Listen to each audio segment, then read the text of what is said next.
Ang sarap siguro maging mayaman, no? Basta ako, pagka nagkapera ako, papauwiin ko na dito si Itay. Tapos, buong araw kami maglalaro dito ni Inang. Ako, pag naging milyonaryo ako, bibili ako ng maraming damit at saka mga sapatos. Tsaka sasali ako sa mga contest. Ayoko na maging mayaman. Okay na kung ganito ako. Basta, masaya kami ni Inay. Basta pag ako naging mayaman, wala akong ibang gagawin kung hindi ko... Ito na ang pinakahihintay na pagbabalik ng kwentong napalapit sa puso ng mga Pilipino. Mula sa orihinal na katha ni Eddie Ilate at Jose Miranda Cruz. Ano ba meron sa Yagit? Siyempre meron din silang comedy sa buhay, may drama rin sila sa buhay, meron silang struggle sa buhay. Ang kaisipan ng tao na mahirap ay gusto niyang umasenso. At ito ang magiging inspirasyon ng mga manonood na sa likod ng kahirapan, sa likod ng pagiging yagit, ang isang tao pala sa pamamagitan ng pagsisikhay ay maaaring umasenso sa buhay.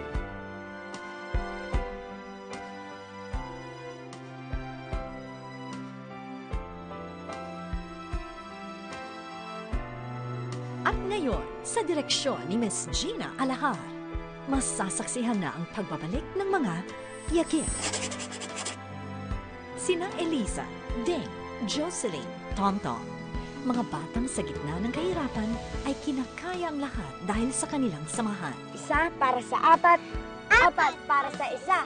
One for all for one. Gaya-gaya, in English mo lang yung sinabi ko. Anumang dumating, laging kakayanin. Tulungan ni Inay, kailangan doon natin maging masipag at matyaga. Sa bawat araw, mararamdaman ang pagmamahal, pagmamalupit at pagbangon sa pagkakamali. Tutuparin ng tatay mo yung pinangako niya sa'yo. Kaya sana, huwag magalit sa akin.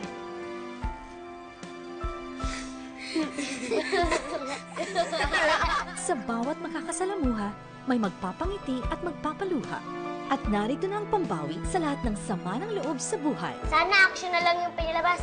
Bang! Tapos si Baba to yung granada dun. Inihahandog ng GMA ang pagbabalik ng hit TV series noong dekada 80, ang Yagit.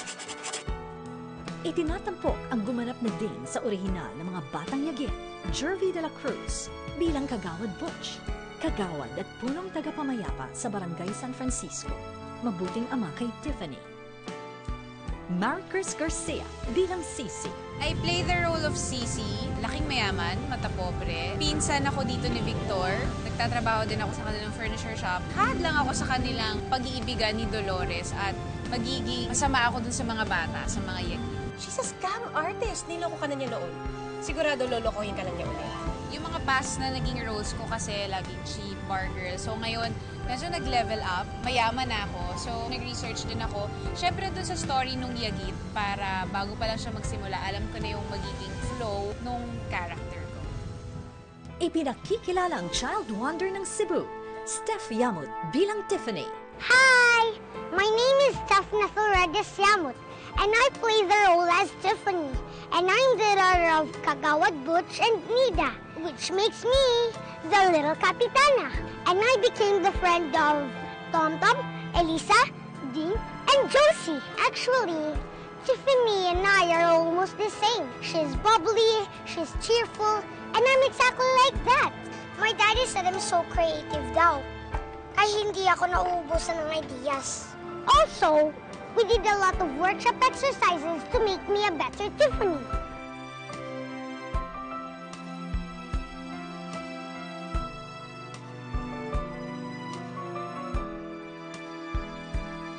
Miss Raquel Villavicencio bilang Doña Claudia. Ang role ko dito ay si Doña Claudia, mataray na doña sa mga batang yagit na inaapi-api ko sila lagi dahil matapobre ako sa mga mahihirap. At the same time, nanay din ako ni Victor na may isang relasyon kay Dolores na isang GRO. Hindi ko matanggap yon kaya ginagawa ko lahat para mapaghiwalay ang dalawa at hindi sila magkatuluyan. Hindi ako makapapayag na isang basurang tulad mo ang makakatuluyan ng anak ko. Never. Pinakamahirap sa akin yun talaga dito sa role na to, yung kailangan kong manakit. Nitong mga yagit, kawawa naman sila. Ang liliit. Very, very challenging for me. And I hope I can be successful with it and I hope I can accomplish it.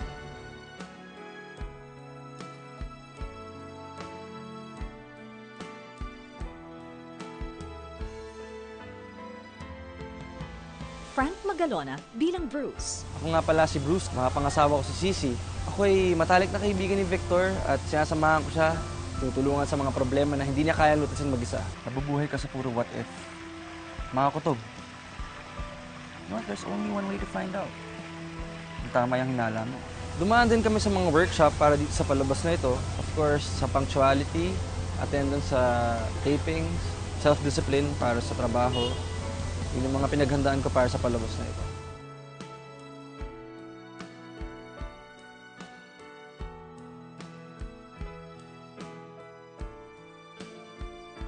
Ina Fileo bilang Imelda. Ang role ko dito, ako si Imelda at ako yung best friend ni Dolores. Magkasama kami noon pa nang nagtatrabaho pa kami bilang mga GRO. Doon sa present time, parehas kami mamamasukan na bilang katulong. Siguro in contrast kay Dolores, siya yung mas parang galaw-gaw. Kumbaga, pag may problema si Dolores, laging nandun si Imelda. Ikaw ba wala kang balak sabihin sa anak mo totoo? Ano totoo? Na anak mayaman siya. Na ang tatay niya galing sa isang mayamang pamilya. Nakatulong na si Yas was very friendly from the first day. Mahiyain ako pag first time kong kasama. Syempre, best friend. So, ang importante talaga na kahit simple lang yung usapan, nahahalata na matagal na kami magkaibigan.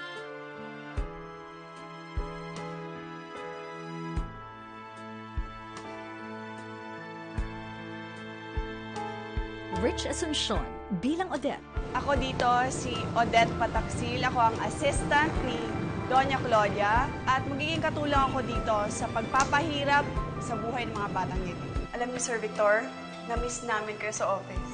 Si Odette dito, hindi siya talaga naturally masama. Nagiging masama lang siya dahil meron siyang motibo na gusto lang niya na magustuhan siya ni Victor.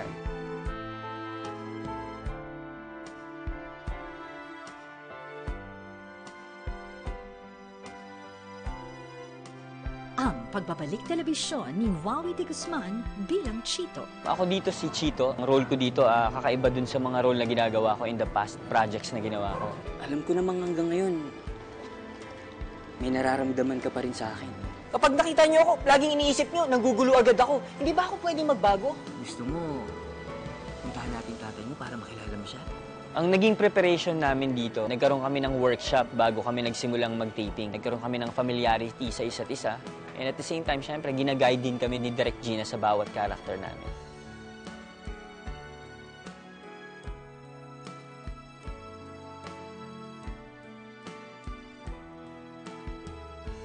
Renz Fernandez bilang PO1 Roman. Ang role ko po dito ay si PO1 Roman Guevara. Taga-probinsya po ako. Papadalaho ako dito sa Maynila kung saan mamimit ko ang mga yagit. Ako po ang magiging taga-protekta nila at isang kaibigan. Mamimit ko din si Dolores at unti-unti ako mapapamahal sa kanya. Ano ba talaga nangyari sa inyo ng JR na yan? Sinaktan ka ba niya? Kasi alam mo, kung dinansang bawi ako, gusto mo, ako bahala sa'yo.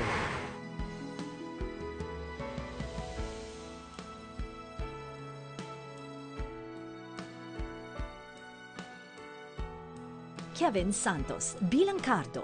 Ang role ko dito ay si Cardo, kapagmahal at matiising ama ni Tom-Tom tsaka ni Jocelyn. Ang trabaho ko dito ay isang magtutroli. Medyo mahina man dumiskarte kahit under kay Flora, alam naman nila kung paano ko sila mahalin lahat.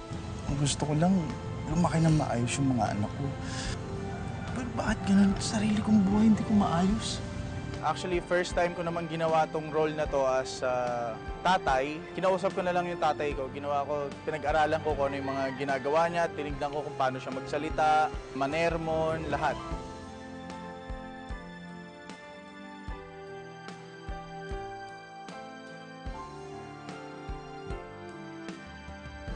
LJ Reyes bilang Flora. Si LJ ay gumaganap bilang si Flora. Ako yung tiyahin ng mga bata na medyo papahirapan sila. Mataas kasi yung pangarap ko. Gusto ko na maging mas komportable yung buhay ko. Kaya yung mga intentions kong nangyayari, nasasaktan ko yung mga bata. Sabi mo kasi, iaahon mo ako sa kahirapan. O ano ngayon, andi pa rin sa bayan to, nga! Diyos ko, kain bubog! Dapat lang mahiya ka talaga. Bubuo ka ng pamilya pero hindi mo kayang pakainin, hindi mo kayang buhayin. Buisit ka! Ano naman ngayon kung malaman yung tungkol kay JR, ha? Karapatan ni Elise yun dahil tatay niya yun. Pinag-usapan namin talaga ni Direk Gina kung paano titimplahin yung character. Hindi naman siya sobrang layo dun sa mga characters na na-play ko before na mahirap, ganyan. Talagang pinag-usapan, pinaghandaan namin ni Direk Gina yung character ko.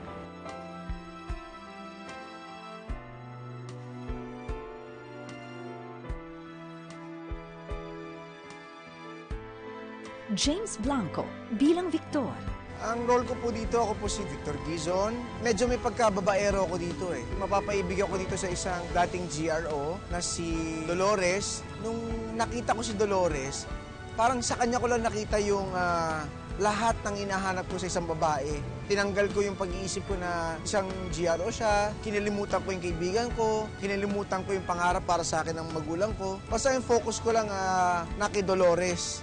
Hanggang sa nagkaroon kami ng problema, sa akala ko niloloko niya ako. Hindi gusto sana ako ipahanap sa inyo ng isang tao na matagal ko hindi nakikita. Anong pangalan niya? Dolores Makabuhay. Ano ba mga gusto mo paniwalag? Ha? Taka na lang siguro ko kung magpapautot pa ako sa mga sasabihin mo.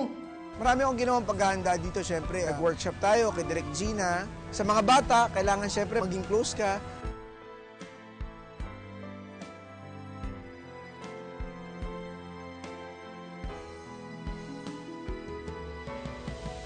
Yasmin Curdy bilang Dolores. Ginagampanan ko po sa Yagit ay si Dolores Makabuhay. Dati po siyang GRO, na-in-love siya kay Victor. Nag-try siya na magbagong buhay para kay Victor at maging mabuting babae na nagbunga ng isang anak na si Elisa. Dahil dun sa pagmamahal na yon, akala niya magiging maganda na ang buhay niya. Pero dahil dun sa mga batikos ng nanay ni Victor, nadala sa mga sulsol si Victor at iniwanan niya na si Dolores. Magkakabalikan pa ba ang pagmamahalan nilang dalawa pagkatapos ng lahat ng nangyari sa buhay nila? Sapat na ako na lang ang inapi at inalipusta ni JR at ng pamilya niya. Pero ayaw kong maranasan ni Elisa yun. Ayaw kong maranasan niya ang mga hirap na dinanas ko. Nag-prepare talaga ako ng bongga dun sa sayaw na scene ko sa bar. Yun yung mga hindi ko makalimutan. At syempre, kung paanong maging mabuting ina kay Elisa.